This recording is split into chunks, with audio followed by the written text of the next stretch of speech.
hapa. Najua wengi hatujui Kifaransa.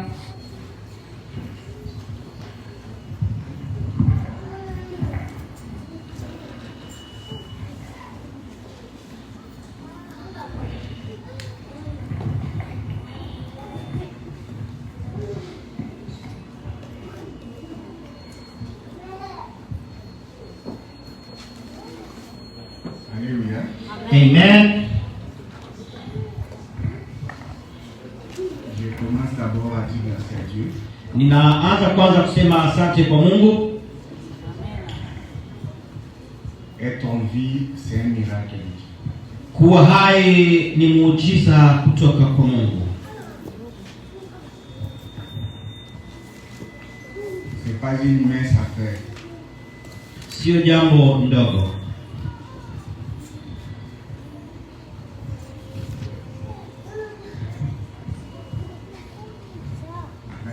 Amen. Vraiment, je veux me présenter. Jambo la pili ninataka nijijulishe. Je me nomme Onésime Bankita. Jina langu Onésime Bankita.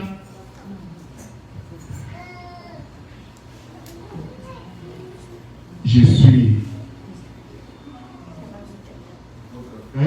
Mimi ni ndugu yenu, vous le savez. kama jinsi mnavyoijua.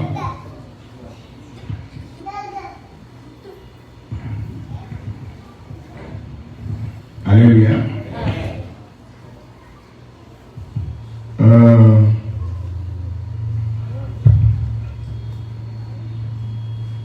Là, je suis pas encore marié. Kwa sasa sina mke.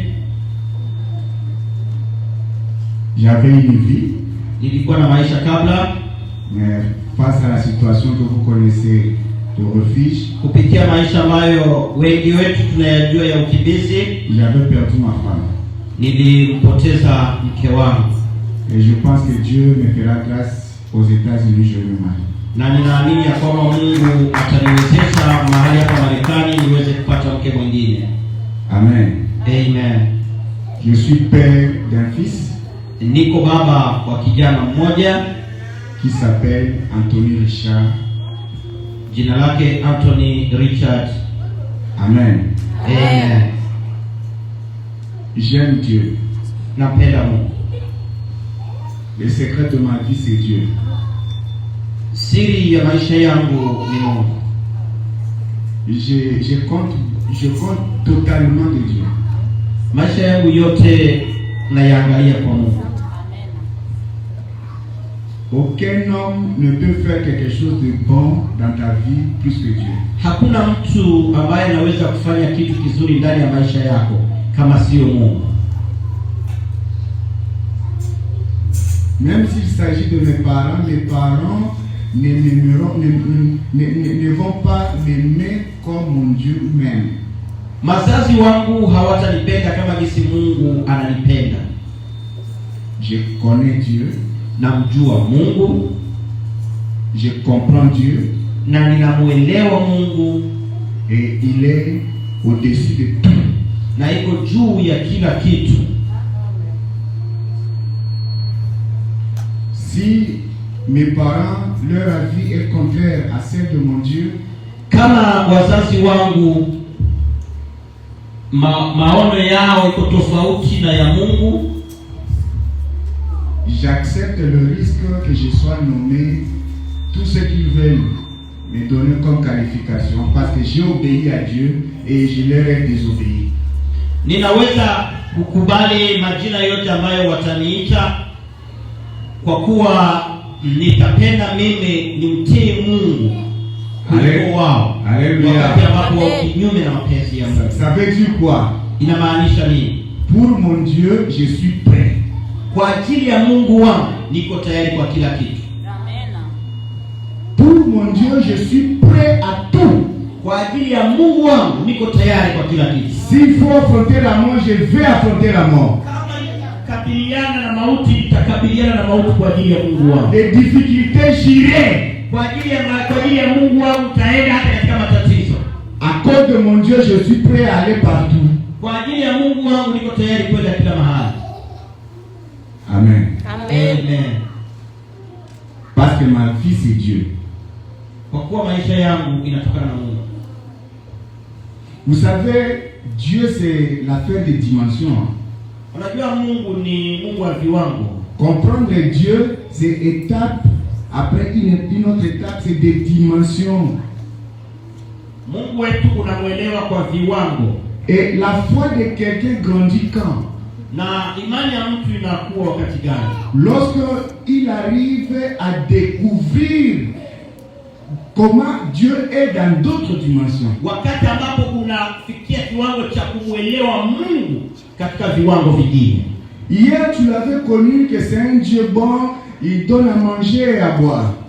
Ulimjua Mungu ya kwamba ni Mungu mzuri ambaye anapana chakula, ambaye anapana vinywaji. Et lorsque tu rencontres le problème par exemple le problème de travail, wakati unakutana na tatizo kazini, tu invoques ton Dieu et ton Dieu intervient. Mungu wako unamuita na anatenda, ta foi grandit. Imani yako inapanda. Et ainsi de suite. Hivyo na hivyo.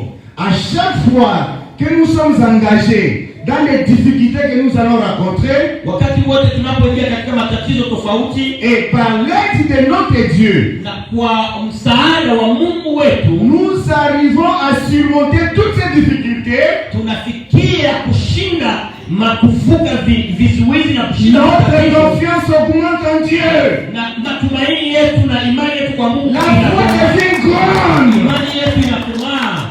On augmente notre confiance en Dieu. Tunaendelea kukomalisha. Raison pour laquelle ndio kwa maana David n'a pas hésité. David n'a pas hésité. Daudi hakusita d'affronter Goliath. Kwenda kupigana na Goliath. Il a dit au roi Saoul, akamwambia Sauli, j'étais jeune, mimi nilikuwa mdogo, gardant le pâturage de mon père, nilikuwa nikichunga kondoo wa baba zangu. Un jour, siku moja, le lion est venu, simba alikuja, je l'ai déchiré. Nikamrarua. L'autre jour, siku nyingine, l'ours est venu, dubu wakaja, je l'ai écrasé. Nikamwangamiza. Et aujourd'hui, na leo c'est circoncis, huyo kafiri qui ose, mimi nitamwangamiza. d'insulter le nom de Dieu. Anajaribu kuweza kudharau jina la Mungu wangu. L'Éternel va le mettre sous mon pouvoir. Bwana wangu atamweka chini ya miguu yangu. David se rappelait de son Dieu. Daudi alikuwa akimkumbuka Mungu wake. Il était sûr. Alikuwa na uhakika. La foi, imani, augmente inaongezeka après avoir expérimenté. Wakati ambapo unaisha kuyaishi, après avoir expérimenté. Wakati ambapo unakuwa n'ayez pas peur de difficultés. Usiogope shida. N'ayez pas peur de difficultés. Usiogope tatizo. Il faut les affronter. Inabidi kukabiliana nazo. Amen. Amen.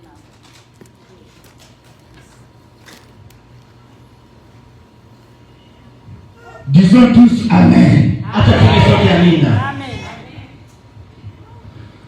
Je voulais remercier aussi l'homme de Dieu. C'est un homme bien. Avec sa famille. La familia yake. Sa femme. Mke wake. En même temps c'est sa confidente. Ndiye mwenye siri wake. Vraiment. Donc des vrais complices. Ni wa wenye siri pamoja. Lui et ça, c'est un couple vraiment des gens qui s'aiment bien. Ni watu ambao wanapendana. Et tous leurs enfants, na watoto wao, les filles et les garçons, wafie wale wasichana, wavulana. Oh. Wow. Que Dieu vous bénisse. Amen. Mungu anibariki, atubariki. Amen. Amen. Et que Dieu bénisse aussi l'église tout entière. Na Mungu abariki kanisa lote kwa ujumla. Amen. Amen. On avait notre texte. Tulikuwa na andiko letu où on avait notre thème, ambayo iko na kichwa cha neno letu. j'espère que on a le message, tout le monde a ce message. Nafikiri kila mtu iko na ile ujumbe kwa kuwa iko kwenye simu zetu kila mmoja. Exode chapitre 14. Ni katika kitabu cha Kutoka, sura yake ni ya 14. Kitabu cha Kutoka ni kitabu cha pili katika Biblia.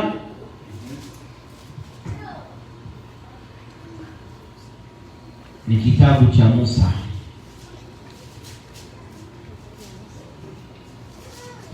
Kutoka 14 kuva 18. Exodus 14.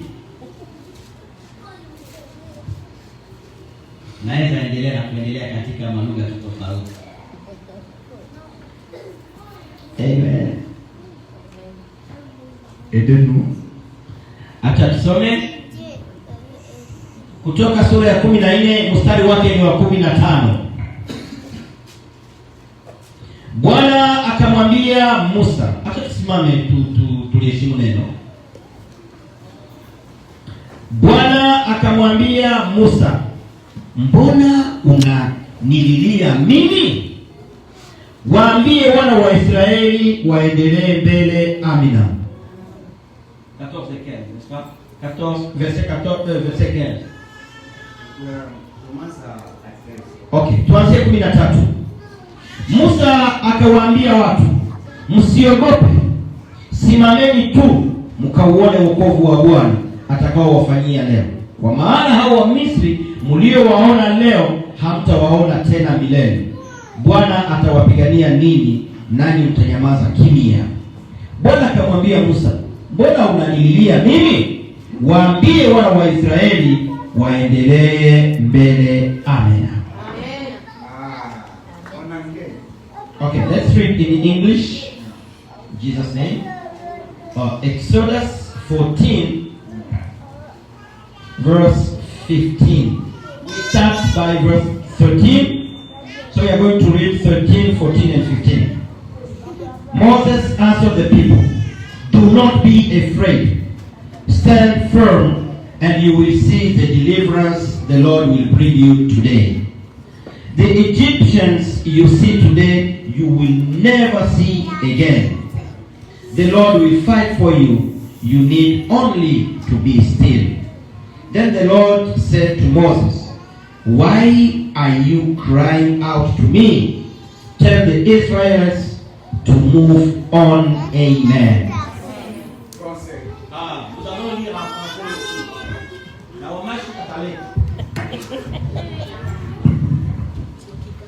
Amen. Moïse répondit au peuple, soyez sans crainte, restez en place et voyez comment l'Éternel va vous sauver aujourd'hui. Car les Égyptiens que vous voyez aujourd'hui, vous ne les verrez plus jamais.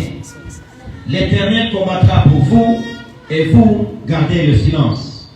L'Éternel dit à Moïse, pourquoi cries-tu vers moi? Parle aux Israélites et qu'ils se mettent en marche. Amen. On peut s'asseoir. Alléluia. Amen.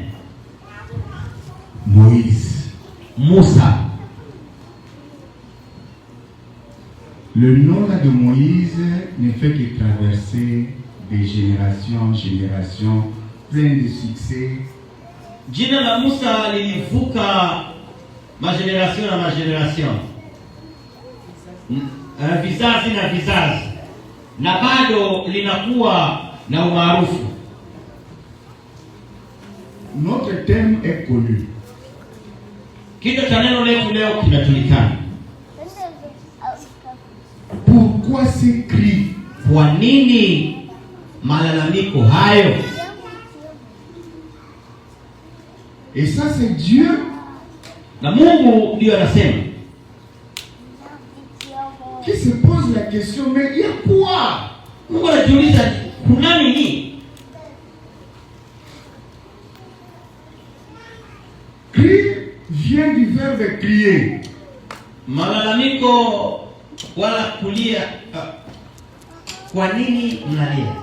Hii inatokana na neno kulia wala kulalamika.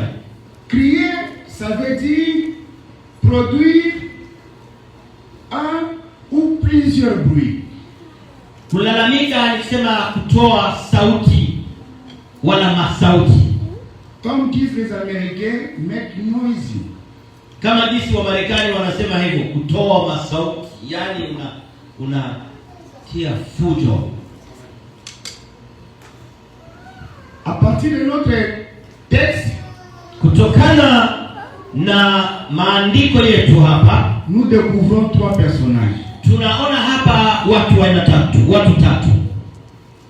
Il y a Dieu, kuna Mungu hapa, il y a Moïse, kuna Musa hapa, il y a les enfants d'Israël. na kuna watoto wa Israeli.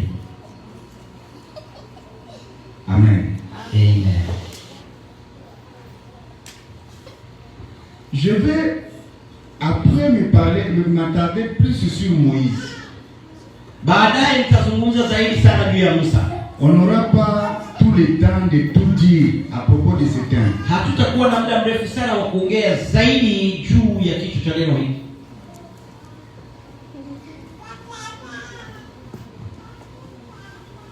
Moïse et les enfants d'Israël se sont retrouvés devant la mer Rouge. Musa na wana wa Israeli wakajikuta mbele ya bahari ya Shamu.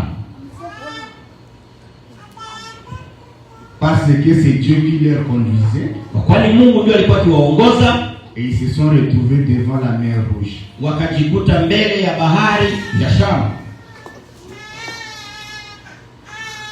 Vous savez, dans la vie, il y a des situations que vous pouvez rencontrer où vous vous estimez que vous êtes futur. Unajua katika maisha kuna hali ambazo unakutana nazo mpaka unasema hapa maana yake ninakuisha. Vous êtes déjà mort. Unasema kabisa hapa mimi kifo tu. La situation peut vous dépasser de force, peut vous dépasser de moyens. Donc vous vous sentez réduit. Unajua kuna wakati unakutana na shida mpaka unajikuta kwamba wewe hauna cha kufanya. Wewe umekwisha kabisa. Et c'est ce qui arriva à Moïse et les enfants d'Israël. Na ndicho kitu kiliwakuta wana wa Israeli pamoja na Musa. Alors que c'est Dieu qui les conduisait pour na japo ni Mungu ndiye alikuwa anawaongoza pour Canaan, waende Kanaani, mais ils se retrouvent devant quelque chose qui leur dépassait. Ingawa ni Mungu ndiye alikuwa anawaongoza kwenda Kanaani, walikutana na kitu, walikutana na hali ambayo iliwazidi. Après mon message, baada ya ujumbe wangu, je prie que le Seigneur réveille la vie de quelqu'un. Ninaomba maombi yangu ni kwamba Mungu aweze kuamsha maisha ya mtu mmoja hapa, qui ne tarde pas à s'engager à faire ce qui lui est demandé, ce qui lui est attendu par son Dieu. Ili mtu mmoja hapa asingoje, asikawie kufanya kile ambacho Mungu anataka akifanye. Et Moïse et les enfants d'Israël ont commencé à crier. Acha nikwambie jambo moja. Na Musa na wana wa Israeli wote wakaanza kulia, wakaanza kulalamika mbele za Bwana. Quand on parle de crier là, vous vous rappelez un jour lorsque Jésus était sur la barque, les disciples sur la barque, et Jésus leur a suivi en marchant sur les eaux, ils avaient crié. Tunaposema kulalamika, ni kulalamika wakati mtu kwa mudanje. Tunakumbuka wakati ambapo Yesu Kristo alibaki nyuma, akawacha wanafunzi wake wanasonga katika bahari, na walipofika ndani ya bahari wakaanza pata matatizo, wakaanza pata shida, bahari ikaharibika na yeye akitembea kwenye bahari. Souvenez-vous aussi un autre jour, lorsque Jésus-Christ dormait dans la barque. Tena kumbukeni wakati ambapo Biblia inasema kwamba Yesu Kristo alikuwa anasinzia ndani ya chombo Ensemble avec ses disciples. pamoja na wanafunzi wake. Les vents commençaient à balloter la barque. Akaja na zoruba ikaanza kupiga mashua. Qu'avaient fait ses disciples? Wanafunzi wake walifanya nini? Ils ont commencé à crier. Wakaanza kupiga kelele. Souvenez-vous de la réponse du Seigneur. Kumbuka alivyosema Yesu Kristo. Moïse s'est mis à crier aussi. Musa akaanza na yeye kulia. Les enfants d'Israël se sont mis à crier. Wana wa Israeli wakaanza kulia. Heureusement, c'est Dieu est au courant de tout. Kwa bahati nzuri, Mungu tu ndio anajua kila kitu. Il a dit à Moïse, Akamwambia Musa, pourquoi tous ces cris? kwa nini kilio hicho chote? Kwa nini kulalamika? Pourquoi tous ces cris? Kwa nini kilio hicho? Why are you crying?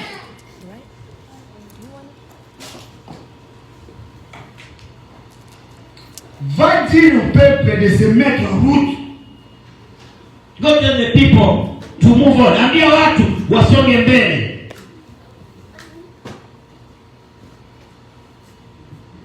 Dis-leur de se mettre en route. Waambie wasonge mbele. Tell them to move on. Et toi, Na wewe mets ton bâton, divise-le. weka fimbo yako juu ya maji yatapatia njia. Voilà ce qui se passe dans nos vies. Hiyo ndio inapitika ndani ya maisha yetu. Tu oublies que lorsque tu crois Seigneur Jésus, tu es un Moïse comme tu es là. Unasahau ya kwamba wakati ambapo unamwamini Yesu Kristo umekuwa kama na Musa.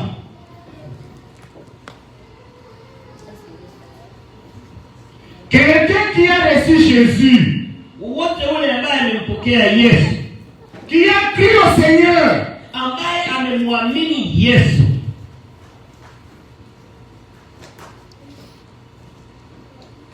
c'est un Moïse. ni kama Musa.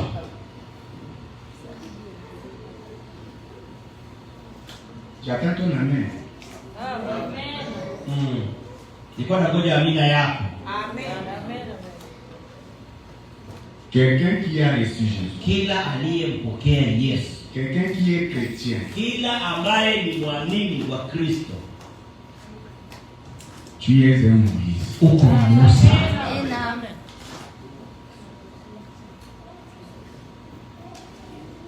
Moïse, c'est la personne solution.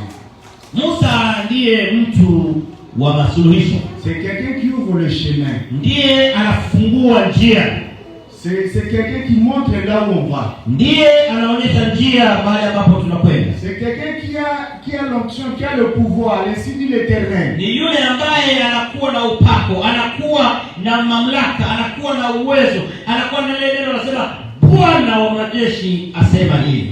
Un chrétien, c'est un Moïse. Mkristo ni Musa.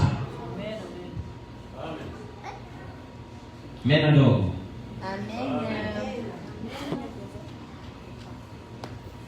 Alléluia. Amen. À un certain moment, Kuna wakati,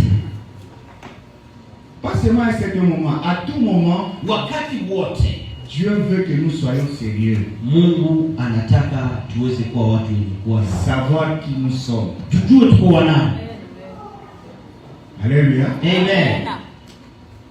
Savoir qui nous sommes. Kujua tuko wanani. Moïse, de par son nom, Musa kulingana na jina lake, c'est quelqu'un à qui on a tiré des eaux. jina la Musa linamaanisha mtu ambaye alitolewa ndani ya maji. Moïse avait des parents bien, Alikuwa na wazazi wazuri Musa, qui croyaient en Dieu. ambao walikuwa wanamtegemea Mungu, walikuwa wanamwamini Mungu. Moïse est né dans un pays de refuge. Oui, de refuge. Musa alizaliwa katika nchi ya ugeni, nchi ya makimbilio. Et dans ce pays-là, na huko le chef, le number one de ce pays-là était jaloux contre le peuple. Nilifika wakati ambapo Musa alizaliwa, kiongozi wa nchi ile alikuwa na wivu dhidi ya wana wa Israeli. Comme on pouvait entendre, non, on cherche à éliminer la population mondiale. En Égypte, on avait demandé de tuer tous les enfants des Hébreux. Kama nilivyokuwa unasikia wakati huu kuna mahabari siku zinaendelea kusema kwamba wanataka wapunguze watu kwenye ulimwengu.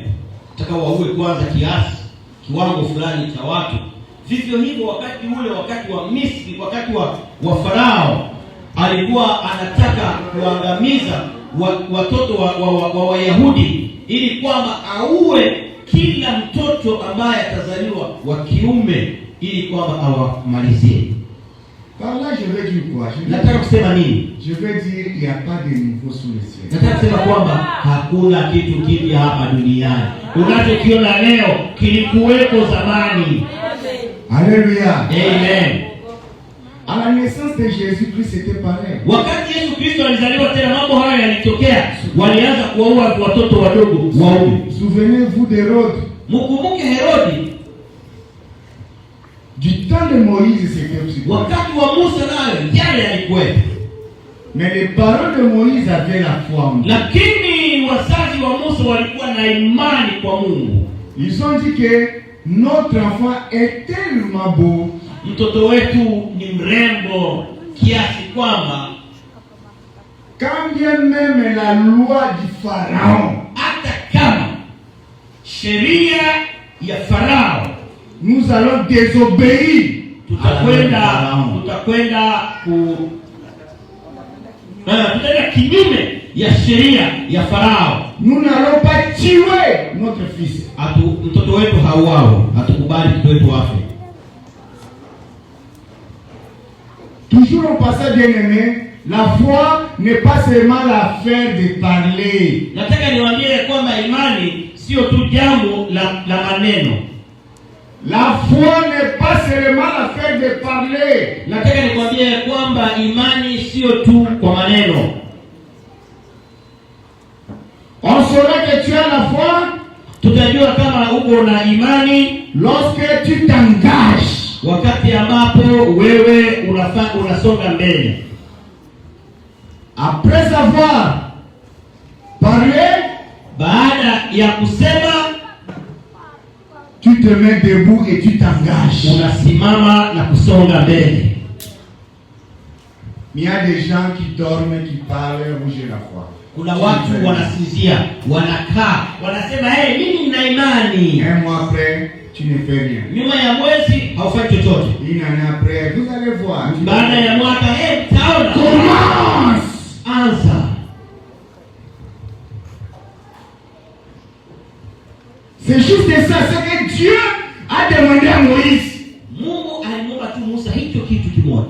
Pourquoi les bruits? Kwa nini unanipigia kelele? Pourquoi? Kwa nini kelele? Mais le peuple marche. Ambia watu wasonge mbele. Engagez-vous. Waambie watu wasonge mbele. Continuez à marcher. Muendelee kutembea. C'est ça la foi. Hiyo ndio imani. Dieu t'attend à ce niveau-là. Mungu anakungoja mahali pale. Pas dans des illusions. Hapana katika mambo tu ambayo hayaeleweki.